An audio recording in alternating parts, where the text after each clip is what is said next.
کتاب پریشان ہونا چھوڑیے اور جینا شروع کیجیے میں سے میں ایک چھوٹا سا حصہ آپ کے ساتھ شیئر کرنے جا رہی ہوں۔ اس میں لکھا ہوا ہے کہ میں نے احساس کمتری سے کس طرح پیچھا چھڑایا، یعنی ایک شخص اپنی اسٹوری ہمارے ساتھ شیئر کر رہا ہے کہ اس نے احساس کمتری سے کس طرح پیچھا چھڑایا۔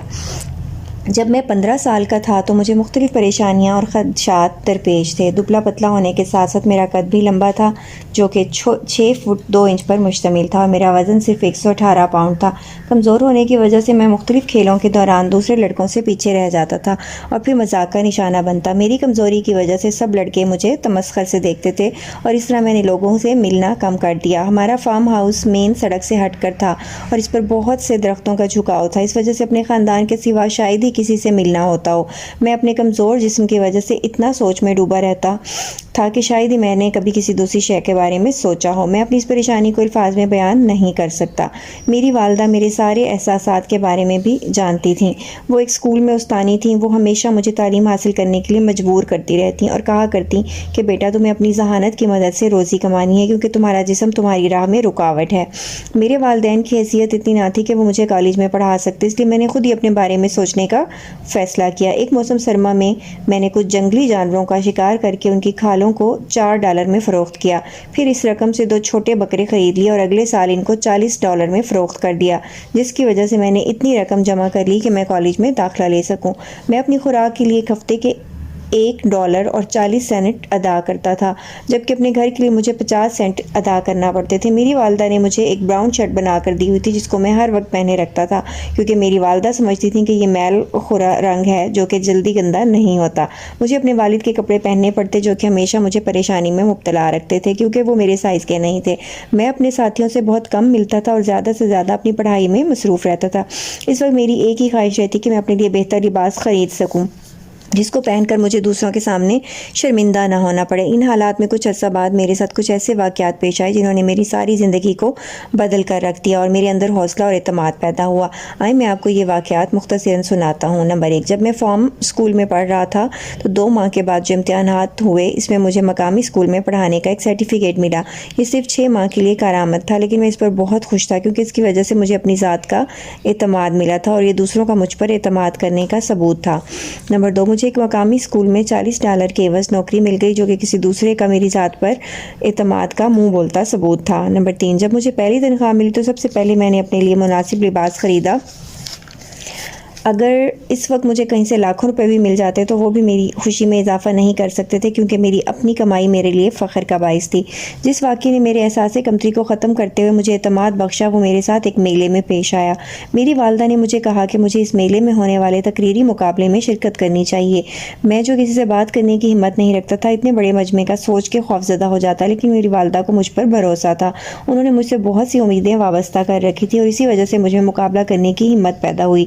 میری تقریر کا موضوع امریکہ کے آزاد فنون لطیفہ تھا۔ میں جو تقریر کرنے کا سوچ رہا تھا یہ بھی نہیں جانتا تھا کہ اس تقریر کے موضوع کا مطلب کیا ہے، لیکن مجھے اس بات کا بھی حوصلہ تھا کہ میرے سامعین کو تو اس بات کا نہیں پتہ، اس لیے میں نے اپنی تقریر کو رٹ لیا اور ہزاروں دفعہ درختوں کے سامنے اس کی ریہرسل کی اور پھر میری والدہ کا یقین درست ثابت ہوا اور میں نے پہلا انعام حاصل کیا۔ میں بہت حیران ہوا جب بھرے مجمع سے داد و تحسین کے نعرے بلند ہوتے رہے اور وہ لڑکے جو میرا مذاق اڑایا کرتے تھے انہوں نے ہی میری حوصلہ افزائی کی۔ میری والدہ تو اتنی خوش تھی کہ انہوں نے مجھے گلے لگا لیا اور ان کی آنکھوں سے آنسو رواں ہو گئے۔ اس انعامی تقریر نے میری زندگی کو بدل کر رکھ دیا۔ مقامی اخبارات کے پہلے صفحے پر میرے متعلق مختلف مضامین لکھے گئے اور میرے شاندار مستقبل کے بارے میں پیشین گوئیاں کی گئیں۔ مقامی سطح پر مجھے بہت شہرت ملی اور میری عزت میں اضافہ ہوا۔ میرے لیے جو بات سب سے اہم تھی وہ یہ کہ اس کی وجہ سے میرے اعتماد میں اضافہ ہوا۔ اگر میں یہ مقابلہ نہ جیت پاتا تو کبھی بھی امریکن سینٹ کا ممبر نہ بن پاتا۔ اس جیت کی وجہ سے ہی مجھ میں اعتماد آنے کے ساتھ ساتھ میرے خیالات میں بھی وسعت پیدا ہوئی اور میرے اندر کی صلاحیتیں باہر آئیں۔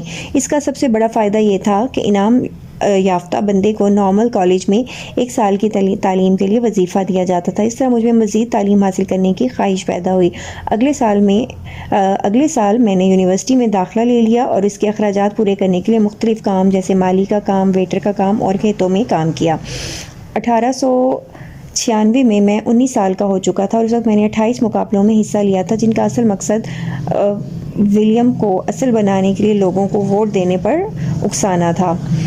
ان تقاریر کی وجہ سے مجھ میں اتنا حوصلہ پیدا ہوا کہ میں سیاست میں آنے کے بارے میں سوچنے لگا۔ اس طرح یونیورسٹی میں نے قانون اور عوامی خطابت کے موضوع پر اور اسی طرح مختلف جگہوں پر اپنے تعلیمی اداروں کی نمائندگی کرتے ہوئے بے شمار انعامات حاصل کیے۔ جب مجھے یونیورسٹی سے ڈگری ملی تو میں نئی ریاست اوکلاہوما میں رہائش پذیر ہو گیا۔ 13 سال تک یہاں کی ریاست کا سینیٹ کا رکن بھی رہا اور 4 سال تک میں نے کانگریس کے ایوان زیریں کی رکنیت بھی اختیار کی۔ جب میں 50 برس کا ہوا تو میری زندگی کا سب سے بڑا خواب پورا ہو گیا اور میں ریاست اوکلاہوما سے امریکی سینیٹ کا رکن چن لیا گیا۔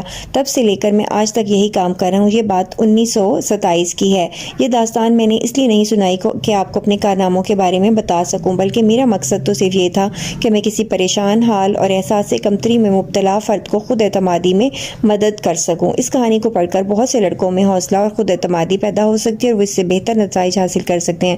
میں اپنے والد کے کپڑے پہننے میں ہمیشہ شرمندگی محسوس کرتا تھا اور ان کے جوتے میرے پاؤں سے نکل کر مجھے لوگوں کے سامنے شرمندہ کیا کرتے تھے۔ ان سب چیزوں نے میری زندگی میں نمایاں کردار ادا کیا۔ میرے سب پڑھنے والے یہ پڑھ کر حیران ہوئے ہوں گے کہ وہ مسٹر ایلیمٹ جو جوانی میں ہمیشہ نامناسب لباس کی وجہ سے پریشان رہا کرتے تھے، بعد میں انہوں نے امریکی سینٹ کے بہترین خوش لباس کی حیثیت سے کئی انعامات جیتے۔